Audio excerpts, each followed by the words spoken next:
Hello दोस्तों, आज का ये टॉपिक बहुत खास होने वाला है। और टॉपिक जो है इतना इम्पोर्टेंट है कि अगर आप इसको पूरा देख लेते हैं तो या तो आप ट्रेडिंग में सफल हो जाएंगे या नहीं फिर आप ट्रेडिंग ही छोड़ देंगे, यानी कि और नुकसान से आप बच सकते हैं।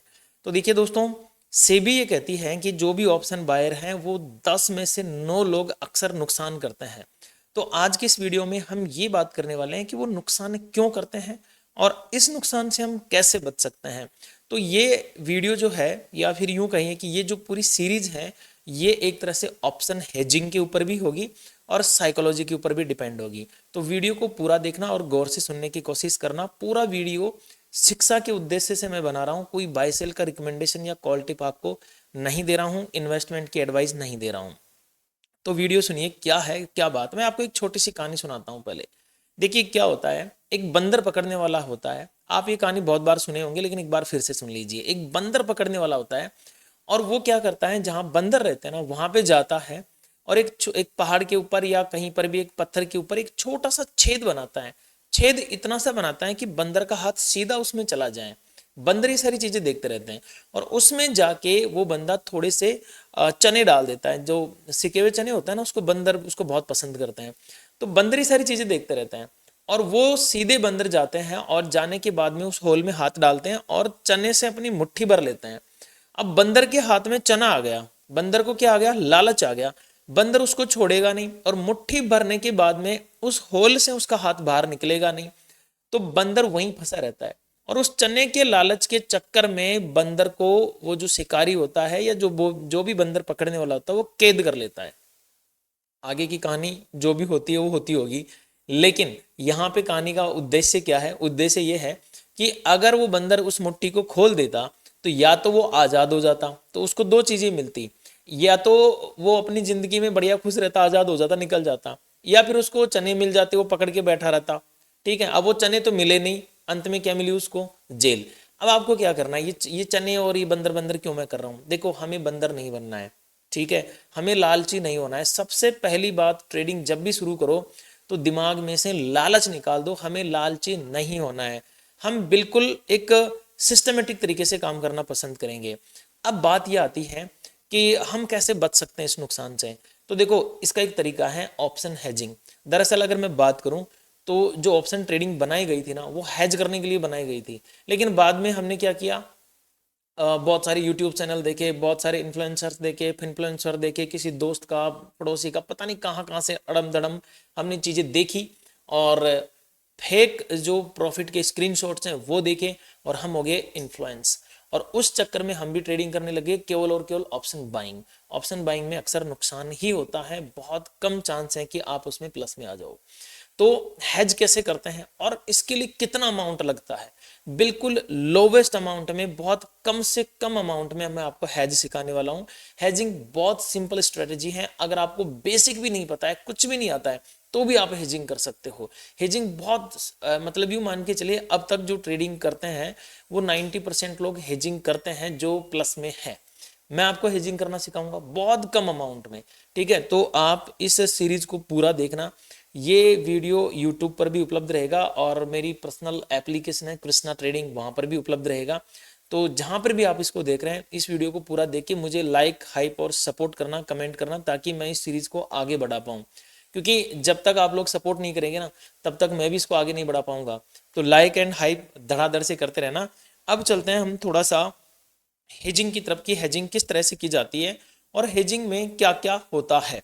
ठीक है दोस्तों, तो देखिए, सबसे पहले हमें जो देखना है वो ये देखना है कि ये जो मैं वीडियो बना रहा हूँ ये रिस्क के अधीन है, शेयर मार्केट रिस्क के अधीन है। कृपया निवेश करने से पहले अपने वित्तीय सलाहकार से सलाह अवश्य लें। डिस्क्लेमर आराम से पढ़ लीजिए।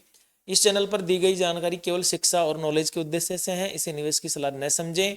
आपके किसी भी प्रकार के लाभ हानि के लिए ये चैनल या सुरेश मीणा किसी भी तरह से जिम्मेदार नहीं होगा। निवेश से पहले सावधानी बरतें, सोचे समझे फिर निर्णय लें। ठीक है दोस्तों, अब शुरू करते हैं हम कि हेजिंग किस तरह से की जाती है। तो सबसे पहला टॉपिक बिल्कुल इजी तरीके से मैं समझाने की कोशिश करता हूं। आज यूं मान के चलिए कि आप एक बिल्कुल नए बंदे हो और आप पहली कक्षा के बच्चे हो, आपको कुछ भी नहीं आता है। ऐसा आप एक बार अपने मन में विचार कीजिए और उसके बाद में इसको सुनना चालू कीजिए, आपको बहुत अच्छा लगेगा ये वीडियो।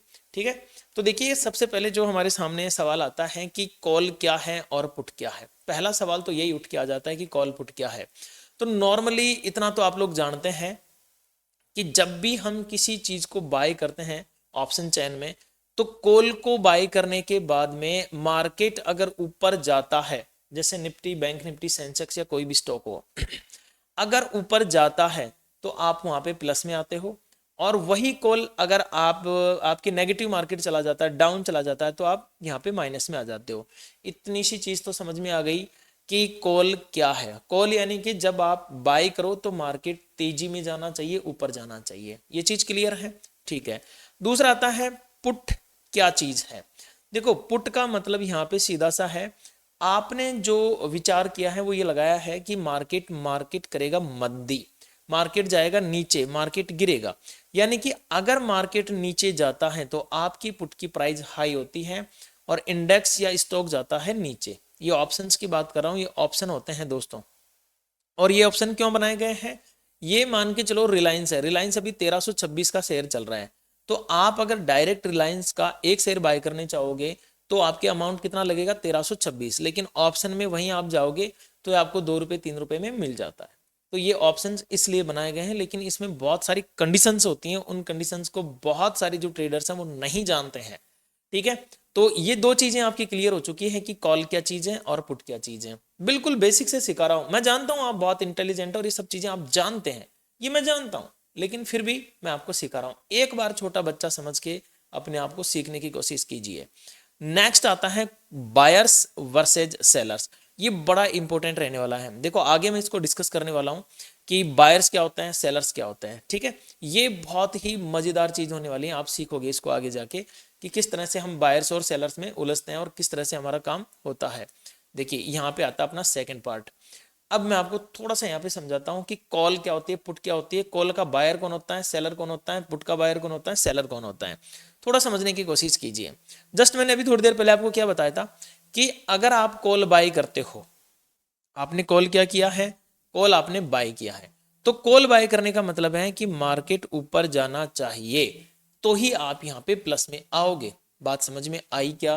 बिल्कुल बात समझ में आ गई है कि कॉल का मतलब ये है, अगर आपने कॉल ले ली है तो मार्केट ऊपर जाना चाहिए तभी आप प्लस में आओगे।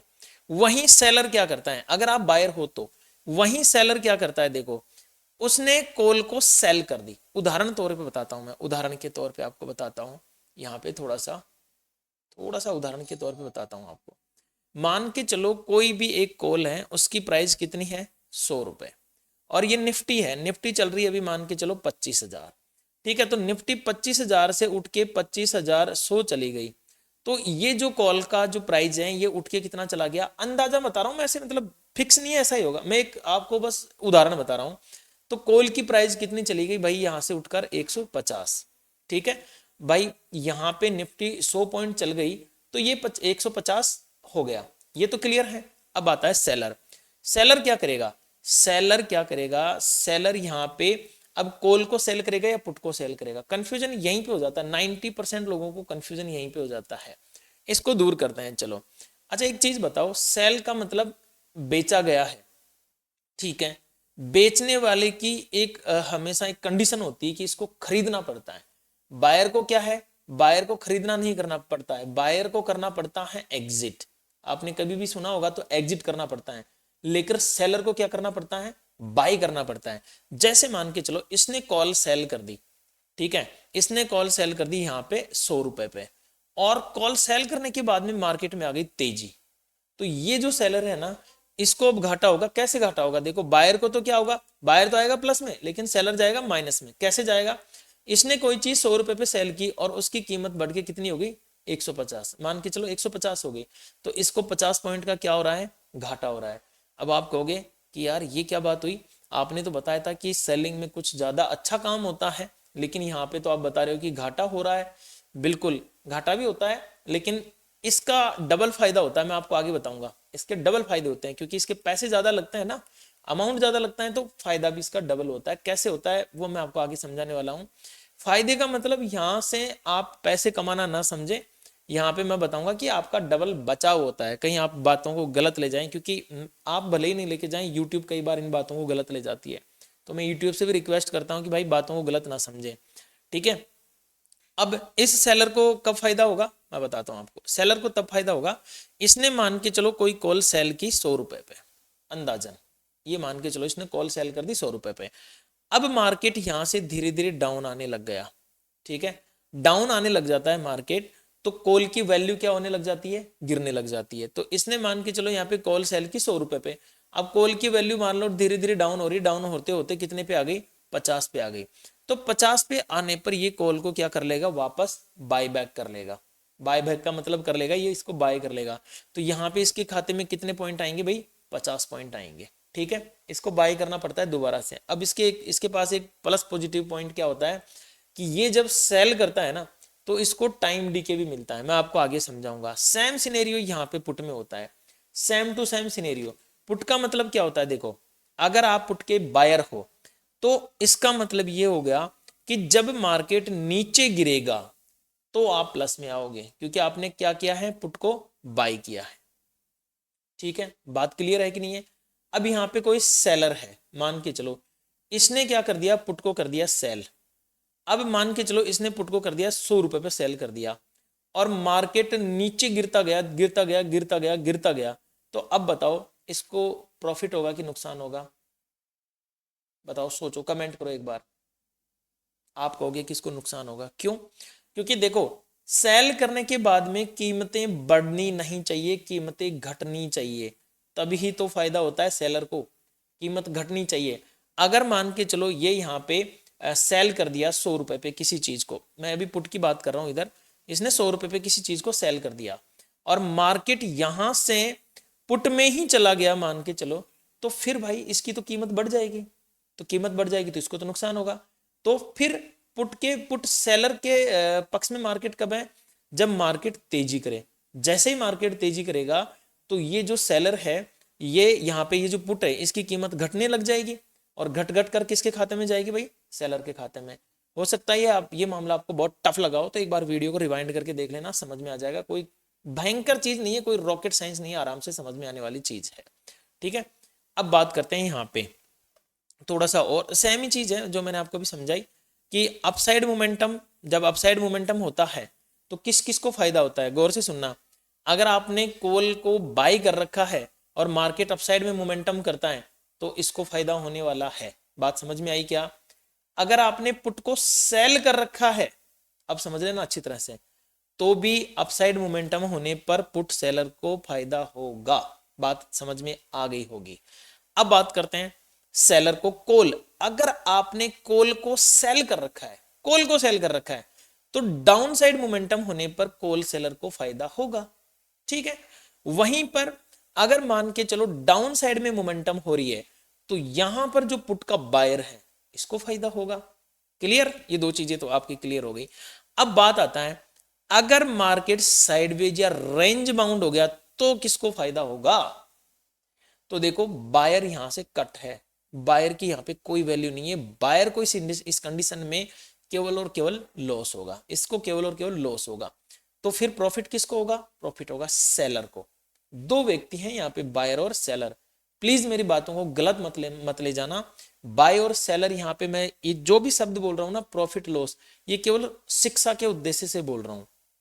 मैं तो खास तौर पर यूट्यूब से रिक्वेस्ट कर रहा हूँ इस चीज को कि भाई बातों को गलत मत ले लेना प्लीज, ठीक है। बाय सेल या प्रॉफिट लॉस जो मैं शब्द बोल रहा हूँ ये केवल शिक्षा के उद्देश्य से बोल रहा हूँ, सिखाने के लिए बोल रहा हूँ, रिकमेंडेशन नहीं दे रहा, किसी तरह का कोई गलत काम मैं नहीं कर रहा हूँ ठीक है।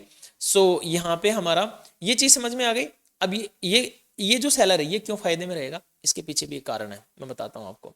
देखो यहाँ पे क्या होता है, जो बायर होता है ना ये ऑप्शन को खरीदता है, यानी कि बाय करता है, जबकि जो सेलर होता है ना ये ऑप्शन को बेचता है, ठीक है। ये जब खरीदता है तो यूं मान के चलो ये जो खरीदेगा तो इसको बेचेगा कौन? सेलर। ये तभी खरीदेगा, ठीक है। अब आप कई बार ये भी दिमाग में आ जाता है कि सर मेरे पास में 25,100 का पुट ऑप्शन मुझे सेल करना था, तो वो तो मेरे पास है ही नहीं, मैं सेल कैसे करूं?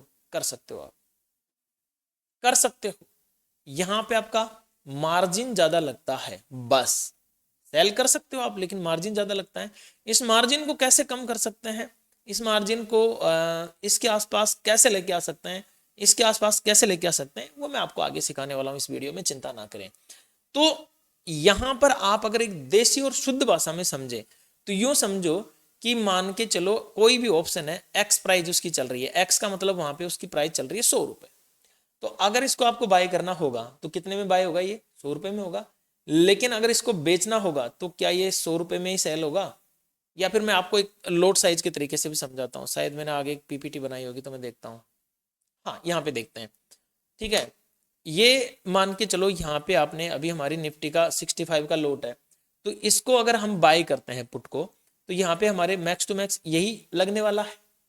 लेकिन जब सेल करते हैं तब भी ऐसा ही होना चाहिए ना, 60 इंटू 100 बराबर 65, लेकिन ऐसा नहीं होता। क्यों? क्योंकि यहाँ पे ज्यादा पैसा लगता है। भाई अगर कोई ज्यादा दे रहा है तो वो कहीं ना कहीं अपना ज्यादा स्वार्थ भी देखेगा, अपना ज्यादा फायदा भी देखेगा। तो क्या होता है, अब देसी भाषा में समझो, ये जो बायर हैं ये खरीदार हैं, ये सेलर हैं जो बेचने वाला है। नहीं है आपके पास फिर भी आप बेच सकते हो, जस्ट मैंने अभी पीछे बताया। तो आप जो ज्यादा पैसे लगा के चीज दे रहे हो ना, वो इसको दे रहे हो, तो आप यूं कह सकते हो कि इसको आप ब्याज पे पैसा दे रहे हो एक तरह का। मतलब मैं, हो सकता है थोड़ा शब्द आपको अटपटा लगे, लेकिन यही सच है। अब इस ब्याज की खास बात यह है कि ये जितना पास आता जाएगा ना, इस मतलब ब्याज से मतलब आप एक्सपायरी समझो, यानी कि 7 दिन की एक्सपायरी है तो आपका कम पैसा लगेगा, मतलब डीके कम होगा, वो प्रीमियम जिसको हम नॉर्मली डीके बोलते हैं, आगे समझाऊंगा अभी डीके भी। जैसे ही 6 5 4 3 2 1 आएगा ना, मतलब इस सेलर का जो एक्सपायरी है या जो पैसा दिया गया उसको वापस लेने का टाइम जितने पास आता जाएगा ना, ये उतनी ही तेजी से डीके होता जाएगा, या फिर यूं कह सकते हो कि ब्याज उतनी ही तेजी से बढ़ता जाएगा। ये जो 100 रुपए का प्रीमियम है ना, ये 7 दिन पहले 100 का रहेगा तो हो सकता है 10 पॉइंट घटे या 5 पॉइंट घटे, लेकिन छठे दिन ये और ज्यादा घटेगा, फिर 5वें दिन और ज्यादा, ऐसे करते करते लास्ट डे तो भयंकर तरीके से घटेगा, और ये शून्य भी हो सकता है, जीरो भी हो सकता है। ठीक है, तो ये चीज आपकी अच्छी तरह से समझ में आ गई कि सेलर जो है एक तरह से हमें ब्याज पे पैसा देता है, जिसको हम टाइम डीके बोलते हैं। टाइम डीके की फॉर्मेशन में ये पैसा आता है, तो ये हमसे वसूल करेगा ही करेगा, ये छोड़ेगा नहीं। ये चीज क्लियर है? चलो नेक्स्ट आगे चलते हैं हम। यहाँ पे देखिए, यहाँ पे क्या होता है, सेलर जो होते हैं ना, बायर और सेलर, इनकी बात करते हैं। जो बायर होता है ये एक तरह की टाइम वैल्यू खरीदता है, जस्ट मैंने आपको बताया क्या, ब्याज का उदाहरण दिया, टाइम वैल्यू खरीदता है ये। ठीक है, और अगर हम बात करें कि इसकी विनिंग प्रोबेबिलिटी कितनी होती है और इसकी विन रेट कितनी होती है, ये बायर के बारे में बता रहा हूं इधर। ठीक है, ठीक है, और इधर मैं सेलर के बारे में बता रहा हूं, तो गौर से सुनिएगा। यहाँ पे अगर मैं बात करूं टाइम वैल्यू, तो ये बायर के अगेंस्ट होती है। जस्ट मैंने आपको समझाया ना कि अगर आप 1 महीने का ले रहे हो तो थोड़ा कम लगेगा, 30 दिन, फिर 15 दिन, फिर 7 दिन, फिर 1 दिन आते आते तो एकदम मान के चलो कि बर्फ और आग की टक्कर हो जाएगी और बर्फ तुरंत पिघल जाएगी, ऐसी स्थिति आ जाएगी यहाँ पे। क्लियर? तो जो टाइम वैल्यू होती है ये बायर के क्या होती है, अगेंस्ट होती है, बायर के खिलाफ काम करती है, और सेलर के पक्ष में काम करती है, ये सेलर के फेवर में काम करती है ये। तो सेलर जो है इस टाइम वैल्यू का बहुत फायदा यहाँ पे उठाता है। अब बात करते हैं विनिंग प्रोबेबिलिटी। तो देखिए विनिंग प्रोबेबिलिटी में क्या है, इसकी बहुत लो विनिंग प्रोबेबिलिटी होती है। कैसे? देखिए मान के चलिए आपने आज 1000 बना लिए, आपने आज 2000 बना लिए, आपने 5000 बना लिए ऑप्शन बाइंग में, लेकिन आप यहाँ पे अगर 7 दिन का कैलकुलेशन देखेंगे तो 7वें दिन क्या होगा कि आपने एक साथ ही 50,000 का नुकसान कर दिया, ये 20,000 का नुकसान कर दिया। यानी जो पाई पाई करके आपने जोड़ा था ना, तिल तिल करके एक सप्ताह में, वो एक ही दिन में आपने यहाँ पे नुकसान कर दिया, खेल खत्म। यही 90% ट्रेडर्स के साथ में हो रहा है। तो इससे कैसे बच सकते हैं, इसीलिए तो हमने क्या बनाई है, सेलिंग, हेजिंग। ठीक है, तो यहां पे विनिंग प्रोबेबिलिटीज की लो है, इसकी क्या है, हाई है, क्योंकि इसके साथ में कौन है, टाइम वैल्यू, ये टाइम इसके साथ में चलता है। अब यहाँ पे अगर विन रेट भी देखें तो इसकी 33% होती है और इसकी 66% होती है सेलर की। बस सेलर में दिक्कत ये है कि पैसा ज्यादा लगता है, और उसको भी हम कम कर ही लेंगे, उसकी कोई दिक्कत है नहीं। मैं आपको बता दूंगा कि लगभग 30 से 40,000 के आसपास में से हम किस तरह से सेलिंग कर सकते हैं।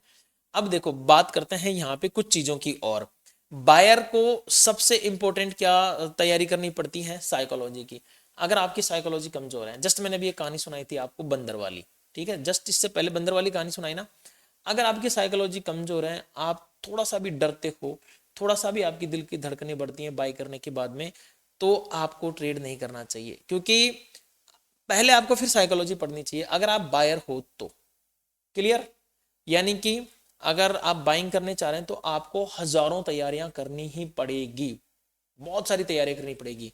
लेकिन वहीं अगर आप सेलर बनने जा रहे हो तो आपको इस साइकोलॉजी की खास आवश्यकता नहीं है, बहुत ज्यादा आवश्यकता नहीं है, क्योंकि हेजिंग एक ऐसा तरीका है जिससे यूं मान के चलिए कि लॉस को और प्रॉफिट को दोनों को एक लिमिट में किया जा सकता है, मतलब एक फिक्स किया जा सकता है। अभी आप क्या करते हो, आप ट्रेड करते हो, आपने मान के चलो 10,000 का प्रॉफिट देखा, फिर 50,000 का प्रॉफिट देखा, फिर 1 लाख का प्रॉफिट देखा, फिर वहीं पे आप नुकसान भी देख लेते हो, 1 लाख तक का, 2 लाख तक का, 5 लाख तक का देख लेते हो कि नहीं देख लेते हो। लेकिन हेजिंग में ऐसा नहीं होता। हेजिंग में क्या होता है, फिक्स भी होता है और फिक्स टू अनलिमिटेड भी होता है। जैसे मान के चलो आपने एसएल नहीं लगाया, एसएल कई लोग नहीं लगाते हैं, तो आप हेजिंग करो, आपको जरूरत ही नहीं है एसएल की, इसमें आवश्यकता ही नहीं पड़ती है, क्योंकि हेजिंग में अगर आपने ये फिक्स कर दिया कि मुझे मैक्स टू मैक्स लॉस 3,000 का हो सकता है, तो फिर मार्केट चाहे 50,000 पॉइंट नीचे भी चला जाए ना, तो इससे ज्यादा घाटा आपको नहीं होगा। यही तो अच्छी बात है हेजिंग की। और अच्छी बात क्या है, ये सबसे अच्छी बात है। अगर आप चाहें तो इसमें आपका जो प्लस पॉइंट है, इसको आप अनलिमिटेड भी लेके जा सकते हो, आने वाले वीडियोस में मैं आपको सिखाऊंगा, ठीक है। तो यहाँ पे क्या है, साइकोलॉजी बहुत इंपॉर्टेंट है। अब आती है पोजीशन साइजिंग। पोजीशन साइजिंग में देखो क्या होता है, यहाँ पे मैं उदाहरण बता रहा हूँ आपको। एक 100 रुपए का कोई भी एक मतलब स्टॉक हमें मिल रहा है ऑप्शन बाइंग में, तो 65 निफ्टी का मान लेते हैं एक बार हम, 65 से मल्टीप्लाई करके हम 6,500 रुपए में इसको उठा सकते हैं। अब क्या होगा, मान के चलो आप 2 लोट से काम कर रहे हो, तो यहाँ पे आपके लगभग 13,000 रुपए का अमाउंट लग रहा था। अब क्या होगा, देखो ये धीरे धीरे धीरे धीरे क्या होगा, यहाँ पे आप 2 3 4 5 से 50 लोट कब कर दोगे आपको पता भी नहीं चलेगा। क्यों? क्योंकि देखो आपके अकाउंट में है 20,000 रुपए, मान के चलो उदाहरण बता रहा हूं मैं आपको, आपने ट्रेडिंग की 13,000 से, ठीक है, मजा आ गया, कोई दिक्कत नहीं है। दूसरे दिन आप क्या करते हो, ये जो ऑप्शन है ये डाउन हो जाता है, ये आ जाता है, मान के चलो एक्सपायरी नजदीक थी, तो ये घटते घटते घटते कितने पे आ गया, 10 पे आ गया।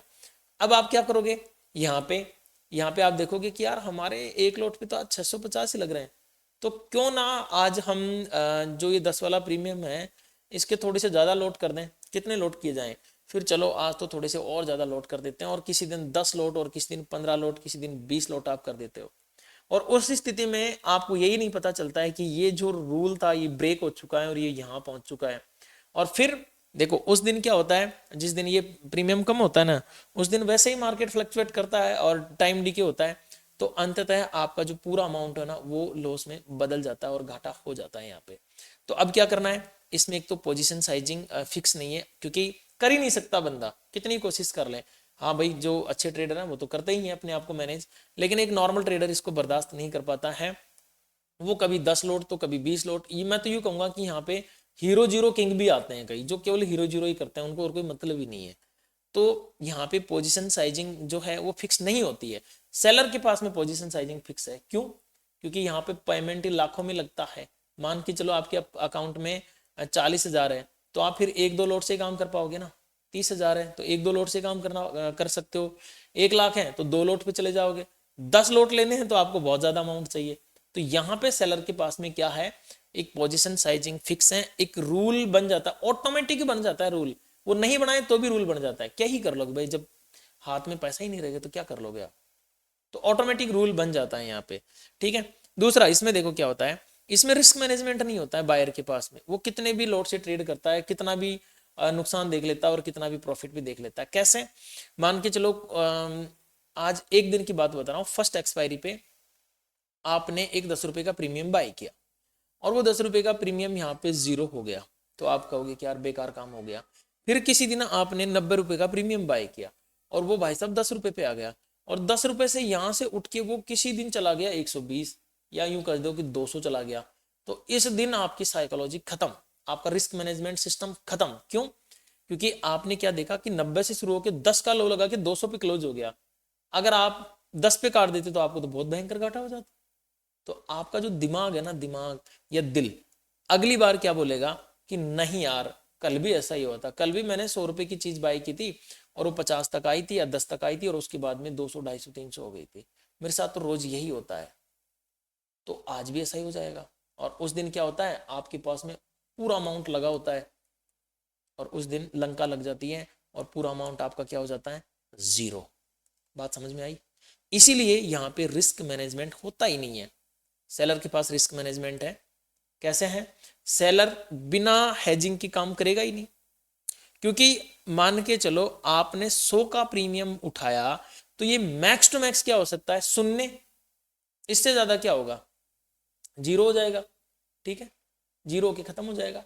लेकिन मान के चलो आपने 100 का प्रीमियम सेल कर दिया तो ये तो 1000 भी हो सकता है, 2000 भी हो सकता है, 50,000 भी हो सकता है, होने में कुछ भी हो सकता है।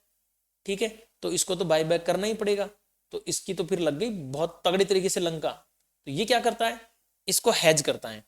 ठीक है, मान के चलो जैसे एक इसने कॉल लिया ना, एक मान के चलो इसने 100 रुपए वाला कॉल लिया, तो यहीं पे ये एक कॉल को 60 रुपए वाले कॉल को सेल भी कर देगा। अब इससे क्या होगा, ये जो बीच का 40 का डिफरेंस है ना, ये आप करके देख लो, 65 इंटू 40, मैक्स टू मैक्स इससे ज्यादा इसको नुकसान होगा ही नहीं। चाहे मार्केट कितना भी रॉकेट बन जाए, इसके खिलाफ कितना भी चला जाए। लेकिन मान के चलो आपने 2 कॉल बाय कर लिए, 2 पुट बाय कर लिया, कॉल पुट दोनों ही बाय कर लिया। आपने सोचा कि मैं हेज कर लेता हूँ भाई, एक तरफ मैं कॉल लगा देता हूँ, एक तरफ मैं पुट लगा देता हूँ, और मैंने हेज कर दिया, और दोनों ही साइडवेज होगी तो दोनों की लंका लग जाएंगे। लेकिन सेलर का ऐसा नहीं होता है। सेलर की बहुत जगह फायदा होता है सेलर का। तो दोस्तों मुझे ऐसा लग रहा है कि वीडियो थोड़ा सा ज्यादा लंबा हो गया है। अब नेक्स्ट टॉपिक में मैं आपको पढ़ाऊंगा कि सेलिंग कितने प्रकार की होती है। बहुत प्रकार की सेलिंग होती है। देखो, एक होती है डे सेलिंग होती है, जिसको आप इंट्राडे सेलिंग बोल सकते हो। इवन इसमें आप डिवाइड करके चल सकते हैं, जैसे कि 15 मिनट वाली भी ठीक है स्ट्रेटजी है, 2 घंटे वाली भी स्ट्रेटजी है, 3 घंटे वाली भी स्ट्रेटजी है। अलग अलग स्ट्रेटजीज इसमें है, बहुत सारी अलग अलग इसमें स्ट्रेटजीज है, वो मैं आपको सिखाने वाला हूँ। इसके बाद में आती है कि आप इसमें वीकली जो एक्सपायरी होती है ना वीकली, उसके ऊपर आप एक स्ट्रेटजी बना सकते हो। क्लियर, वीकली एक्सपायरी पे आप बना सकते हो। वीकली में आप कितने दिन के लिए, कितने घंटे, घंटे में तो इसमें नहीं होती है, फिर वीकली बनती है। एक होती है मंथली। ठीक है, मंथली में आप 1 महीने से लेकर 3 महीने तक की स्ट्रेटेजी आप इसमें बना सकते हो। तो ये अलग अलग स्ट्रेटेजीज हैं। अब ये तो मैंने आपको दिखा दिया ऑप्शन हेजिंग, लेकिन एक चीज और होती है अंदर की बात जो बहुत कम लोग बताते हैं, क्या आप ऑप्शन के साथ में फ्यूचर को भी हेज कर सकते हो? यस, कर सकते हैं, बहुत कम अमाउंट में कर सकते हैं। यानी कि मान के चलो निफ्टी अभी चल रही है 25,000, उदाहरण बता रहा हूँ, 25,000 नहीं चल रही, अभी 23,800 कुछ चल रही है। ठीक है अब यहाँ पे क्या होगा, आपको लग रहा है कि यार कॉल ऊपर जाएगा, तो आपने एक लोट कॉल उठा लिया 100 पे, उदाहरण के तौर पे। ठीक है, ये आपने कॉल उठा लिया 100 पे, लेकिन आपको कहीं ना कहीं रिस्क लग रहा है कि यार ऊपर नहीं जाके नीचे भी जा सकता है, तो आपने डायरेक्ट फ्यूचर को सेल कर दिया। यहाँ पे डायरेक्ट फ्यूचर को सेल कर दिया मान के चलो, और यहां से 100 पॉइंट टूट गई निफ्टी, तो ये 100 पॉइंट तो जीरो हो जाएंगे, लेकिन मान के चलो यहां से और नीचे चला गया मार्केट टूटते हुए, तो यहाँ पे हेजिंग में आपको बहुत अच्छा कुछ देखने को मिल सकता है। यानी कि अगर मैं इन शॉर्ट कहूं तो ऑप्शन के साथ में हम फ्यूचर को हेज कर सकते हैं, यह भी एक स्ट्रेटजी है। क्लियर, तो इस सीरीज में मैं आपको पूरी चीजें सिखाने वाला हूं, बस मुझे चाहिए आपका सपोर्ट। अगर इस वीडियो पे अच्छे व्यूज, अच्छे लाइक्स, ठीक है, और अच्छे कमेंट्स आ गए तो डेफिनेटली यूट्यूब के ऊपर मैं पूरी तरह से ये कोर्स फ्री अपलोड कर दूंगा।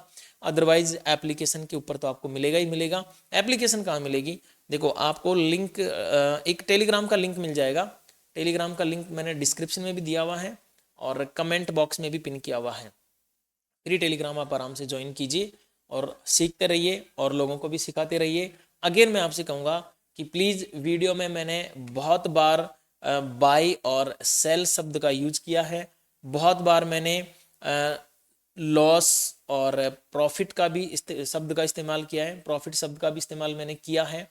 तो यहाँ पे ये सब चीज़ें मैंने जो यूज की हैं, ये सिर्फ और सिर्फ सिखाने के उद्देश्य से की है। किसी तरह का मतलब कोई बाय सेल का रिकमेंडेशन या इन्वेस्टमेंट की टिप नहीं दी है, और ना ही मैंने किसी तरह का आपको कोई फाइनेंशियल एडवाइस यहाँ पे दी है। तो प्लीज़ इन शब्दों को आप केवल शिक्षा के उद्देश्य से ही ग्रहण करें, अन्यथा या गलत तरीके से आप इनका उपयोग ना करें। मिलते हैं नई वीडियो में।